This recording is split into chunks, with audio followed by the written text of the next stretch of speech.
Good day, I am Rene Smit. I love geography as a school subject, but unfortunately my first encounter was a rather uninspiring one-pager in our secondary school geography textbook. But I was lucky enough to have met some great people who introduced me to the wonder and scope of GIS, and my life was forever changed.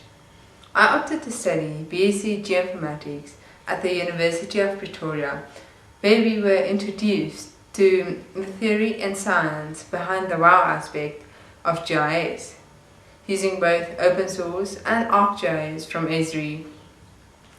We were shown the diversity of application and how it can be used to help people, and this captivated me.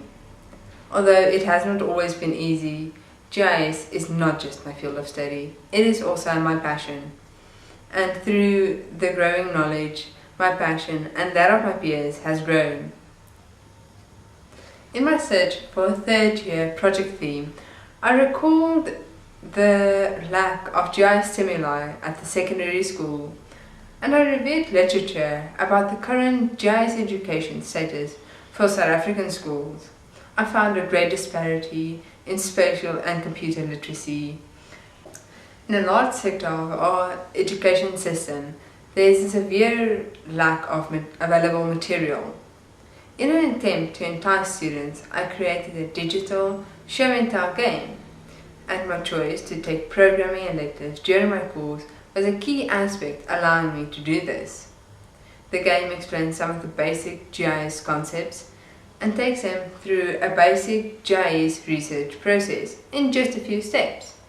All the maps and analysis was done and created using ArcGIS software, and I decided to use the beautiful Drakensberg mountain as a backdrop for this game.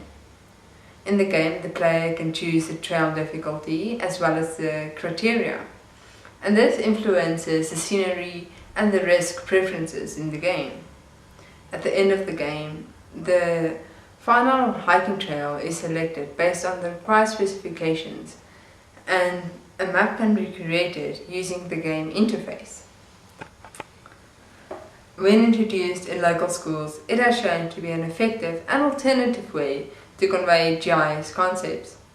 Teachers welcomed this fun way of teaching GIS, and the school children loved it. GIS has a very broad scope of application possibilities, and when looking at how it is used in emergency and cleanup programs, it is seen just how amazing GIS is. This year, I am fortunate enough to be involved in a humanitarian demining research for Africa. For this, we will combine GIS and remote sensing to find innovative ways of identifying regions where deadly and maiming landmines in former war-ridden rural areas are lurking. GIS education has enriched my life through the people I have met, the knowledge I have gained, the experiences along the way, and the possibilities of what I can still achieve. Thank you very much for your time.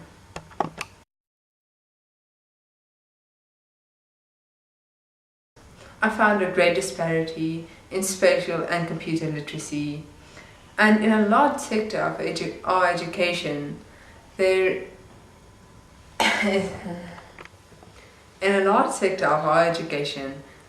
is a severe lack of it. It has shown to be an effective and alternative way to convey GIS concepts.